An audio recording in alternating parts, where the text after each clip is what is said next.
I know I'm sitting down. Usually in my reviews, I'm hopping around, hyped about a lot of things. But I have read a good amount of Vinland Saga, but I really want to talk about books 1 through 4 and the season 1 of the anime, which I've watched twice now, once subbed, once dubbed. It's literally, I'm thinking about this a lot. So let's talk about Vinland Saga.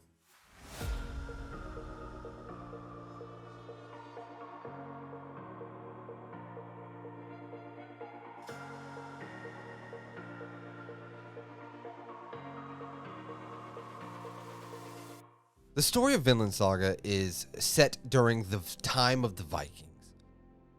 And I think that really helped this story stand out because I think in a lot of animes and manga, the author has the task of building this world and introducing these characters in a relatively short amount of time for someone to be attracted and latched on to the story they're trying to tell.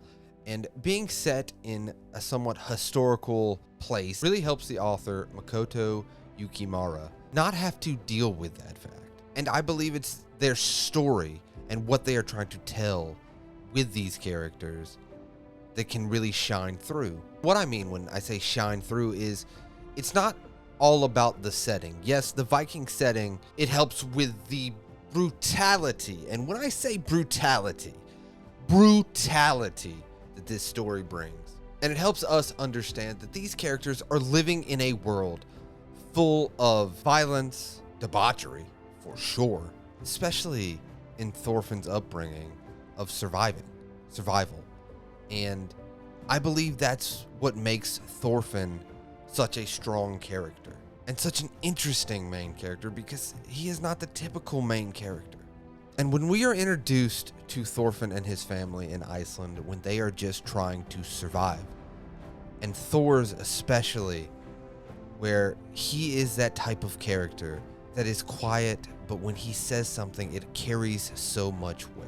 When you look into his eyes on the page or in the anime, there is something inside of him that he has seen a lot. He has seen what humans are capable of, and he has turned his back on it. And he is just trying to live peacefully. And it is said amazingly well when his past catches up with him and Thorfinn grabs his blades and he asks him, who are you going to fight? Who's your enemies? No person has enemies in this world. And we think about anime and manga and we think about these fictional characters and these fictional worlds. And I think it's really special when a story can hit on deep ideas that we can kind of get something out of it. At least for me, when I was reading and watching this. It delves into deeper topics than I thought it was going to. When you think of a show and you're like, oh, it's a fun Viking show. It's going to be action and this. And then in a few chapters or a few episodes, they hit you with something like that. It sets the tone that this is going to be a very special story. So when Thor's past catches up with him, that's when we were introduced to Askeladd. In my opinion, one of the greatest antagonists, and I use antagonist he is close to an anti-hero. And by the end of this video, hopefully you will understand why I say that. So his past comes back to haunt him in Iceland, and they say, we need the Troll of Yam, or we are going to basically disrupt this place you have come to call home. So with no other option, Thor's goes. And we see these young kids in his homeland excited about going out to war. Because during this time, it was seen as honorable to die on the battlefield, to go to Valhalla. With a character like Thor's, he was never going to let these young men that are forced, not even forced, they want to go with him. But he has this plan that none of them will see battle, because he's seen the horrors that battles can do to people. But little does he know, Thorfinn hid on the boat. And little did Thorfinn know, that decision changed his whole course of the rest of his life. When they get ambushed, Thor comes face to face with Askeladd. One of Askeladd's men used Thorfinn as a captive. And then Thorfinn has to watch as Thor's is pelted with arrows and he dies. And that's when Thorfinn's life is pivoted in a different direction, and he hides on this boat at 6, 7 years old. And he comes face to face with Askeladd and he says, I'm going to kill you. And this is one of the most drawing factors of this story for this prologue. The relationship between Askeladd and Thorfinn is one of the most complex and interesting relationships I've seen in anime and manga in a very long time. And probably my whole time getting into this entertainment. Because their relationship becomes Askeladd is basically training Thorfinn to kill him one day. Because anytime Askeladd needs Thorfinn to do something, he says, I'll promise to do a duel with you. And so Thorfinn becomes is basically his guard, but it's a guard that wants to kill him. And to watch Thorfinn be alone with nothing but vengeance on his mind is such an interesting, to watch this character in his mental state, where not only that's because I believe it's never absolutely certain, but I believe that Thorfinn holds himself responsible for what happened to his father. He also holds Askeladd responsible, but he holds himself responsible for what happened to his father. And to watch this character slowly divulge and slowly lose his humanity and be so obsessed with this idea of vengeance and revenge is something very unique. And it's something that is so well drawn, well animated, well voice acted, and well written all across the board. And I think I do need to say this. It's hard for someone to say the manga was good and the anime adaptation was good. And I think Vinland Saga does that. So if you have not checked out the anime of Vinland Saga, I highly, highly recommend it. But to watch Thorfinn become consumed with this rage and become consumed with this idea of vengeance, that by the time Leif, who knew him as a child, runs back into him 10 years later, he says it himself, he looks in his eyes, they're not the same eyes. The stuff that he has seen and had to do for this mission or goal that he has. By the end of this prologue, he is a completely different character than who we met in Iceland as a carefree boy playing with his friends with wooden swords. Now he has 2 metal blades, and he has seen the horrors that this world has to offer. And see, what I just explained to you, a lot of animes and mangas don't do that in an entire series run. I'm talking about 52 chapters, 53 chapters. And we have seen a character, multiple characters have an arc that sometimes you don't get in an entire series. Not just Thorfinn, not just Thor's. Askeladd, who I guess would be considered the antagonist in the beginning, becomes somewhat of a anti-hero towards the end.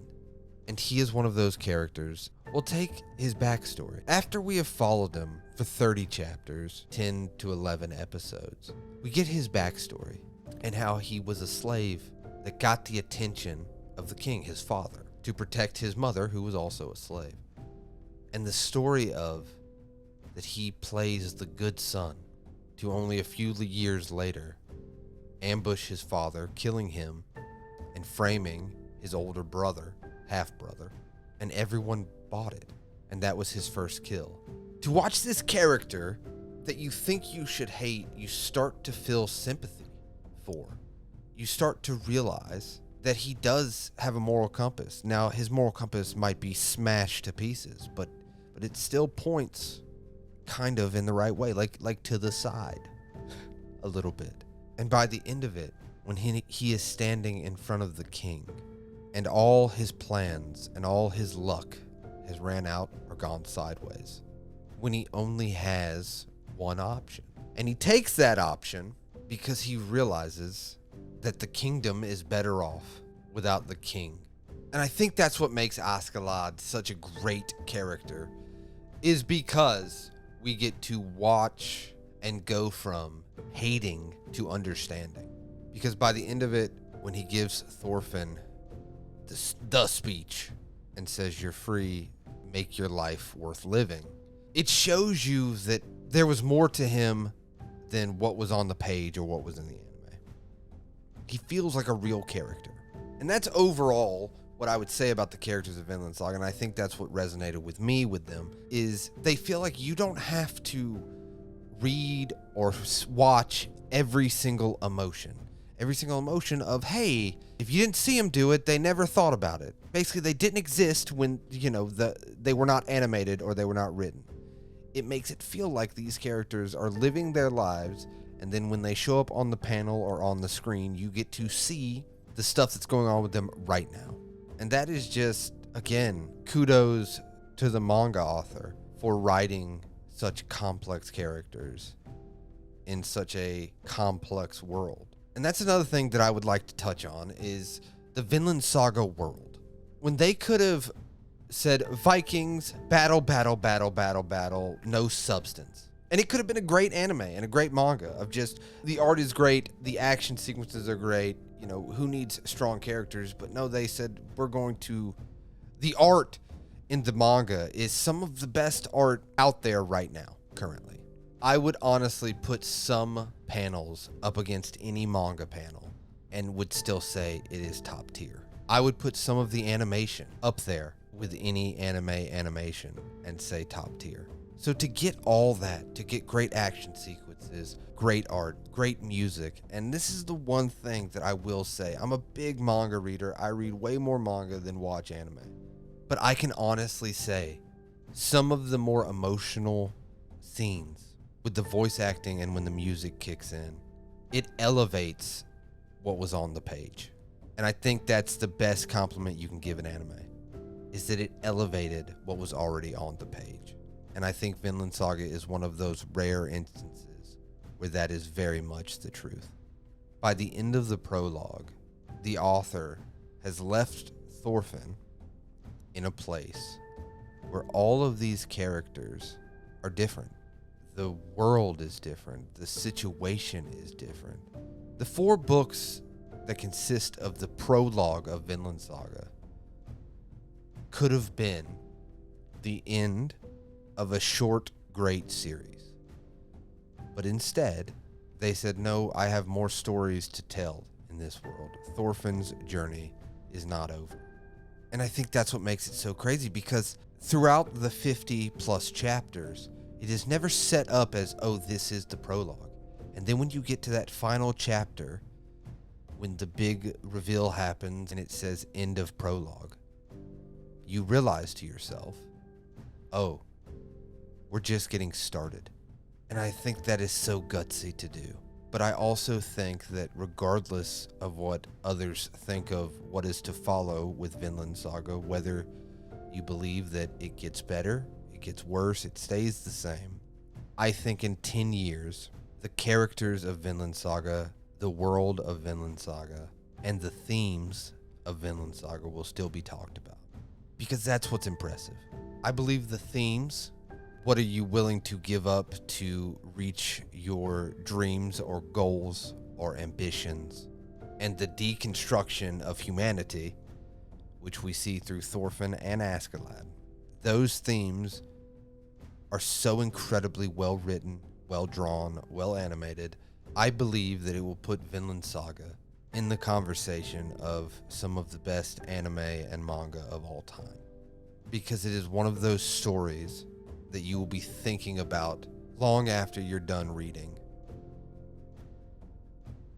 Hopefully you enjoyed this different video. I have just really been wanting to talk about this series, and I know I didn't hit all the points that I have been trying to hit, but I just really need to put this video out and be like, hey, Vinland Saga, hey, have you heard? This series is something special. So hopefully, if you've seen a lot of manga collectors collect Vinland Saga, or you started collecting it but just put it on the shelf, do yourself a favor and please check out this series. I do, honestly, if you cannot tell by this whole video, I think it is one of the best mangas currently running today. I'll see you next time.